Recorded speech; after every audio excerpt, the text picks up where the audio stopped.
ఇక వారం రోజుల్లో కేబినెట్ విస్తరణ, పిసిసి చీఫ్ కొత్త చీఫ్ గా నియామకం కూడా సీఎం రేవంత్ రెడ్డి వెల్లడి. ఇతర పార్టీల నుంచి వచ్చిన వాళ్ళకు మంత్రివర్గంలో నో ఛాన్స్. పిసిసి చీఫ్ ఎంపికలో సామాజిక న్యాయం, 3 రోజుల్లో రుణమాఫీపై గైడ్ లైన్స్. గత ప్రభుత్వం ఇచ్చిన 75,000 కోట్ల రైతు బంధులో 25,000 కోట్లు ధనవంతులకే పోయినాయి. జిల్లాలు మండలాల డిలిమిటేషన్ పై త్వరలో కమిటీ, బీసీ కమిషన్లో కొత్త సభ్యుల నియామకం, తర్వాతే కులగణన, కాళేశ్వరంపై వాస్తవాలన్నీ అసెంబ్లీలో పెడతామని చెప్పి వెల్లడించారు. అయితే వీటన్నిటికి సంబంధించి వీళ్ళు చేస్తారా చెయ్యరా అనేది పక్కన పెడితే, రైతు బంధుతో పాటు దీంట్లో దళిత బంధు స్కీమ్కి సంబంధించి కూడా ఎన్ని అవకతవకలు జరిగినాయి, ఆ దళిత బంధు స్కీమ్లో డబ్బులు ఎవరెవరు ఎత్తుకపోయిర్రు, ఎవరి ఉన్నోనికి ఇచ్చిండు, ఏ ఎమ్మెల్యే వాళ్ళ అనుచరులకు ఇచ్చిర్రు అనేది కూడా ఎంక్వైరీ చేయాలి.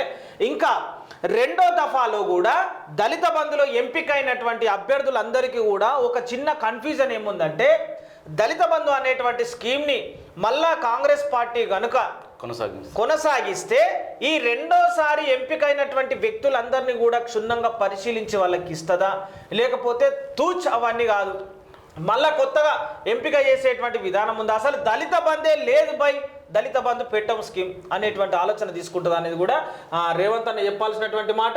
ఇక కాంగ్రెస్లోకి కాలయాదయ్య కాలు చేతులు కాలిపోయినాక కాంగ్రెస్లోకి కాలయాదయ్య ఇలా పోయిండు, కాంగ్రెస్ కండువా కప్పుకుండు.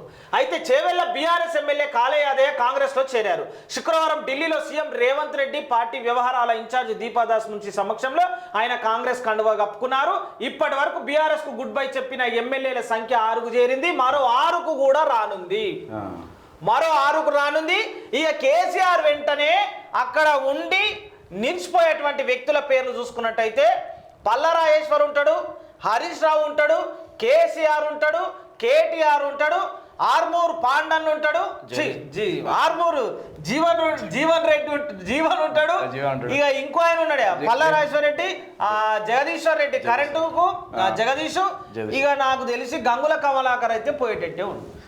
ఇక గీళ్ళే ఉండేది కాంగ్రెస్ పార్టీలో, ఎందుకంటే కార్లో పట్టాలి కదా మనుషులు, ఎక్కువ మంది ఉంటే పైలు ఊసిపోతాయి. మొత్తం ఈ పరిస్థితికి వచ్చింది. కానీ కాలయాదయ్య చేసినటువంటి పనికి ఇక చేవెళ్ళకి సంబంధించినటువంటి ఈయనని నమ్మి ఓటేసిన వాళ్ళ పరిస్థితి ఏం కావాలి? ఈయనని నమ్ముకొని కాంగ్రెస్ వాళ్ళని ఎడా పెడా తిట్టి అసెంబ్లీ ఎన్నికలల్లో బీఆర్ఎస్ని గెలిపించినటువంటి వీళ్ళందరి పని ఏం కావాలి? ఈయన స్వతహాగా ఈయనే కండువా కప్పుకొని ఈయన ఏం చేసిండంటే, కాంగ్రెస్ ఎక్కడిది తెచ్చింది మనము, కొట్లాడింది మనము, ఎమ్మెల్యేగా మనం కావాలి, మన రాష్ట్రము మనది, మన కేసీఆర్ అని చెప్పి ఏతుల మాటలు మాట్లాడి గెలిచిండే ఆడ రేవంత్ రెడ్డి అని అట్లా.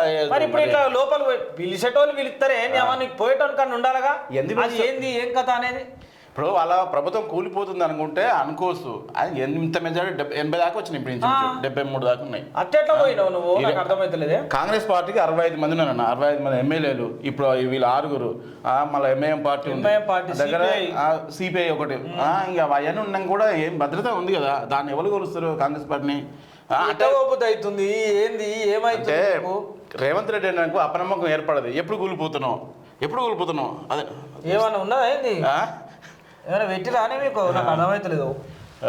ఇక కాలేయాదే ఎట్లా ఉన్నాడు చూడు, ఊరిని అమ్మ భయపట్టించి గుంజుకపోయినట్టే ఉంది ఇలా ఫోటోలో. పాపం పాపం అన్నట్టే ఉంది. అంటే ఇంత బెదిరించిండు ముఖ్యమంత్రి రేవంత్ రెడ్డి, వాళ్ళు వీళ్ళు బెదిరించి గుంజుకొచ్చినట్టే ఉంది. కడవగా ముఖం చూడదు, అయ్యో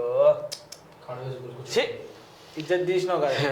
ఇక నిన్ను ఎట్లా అందునో ఏమందునో.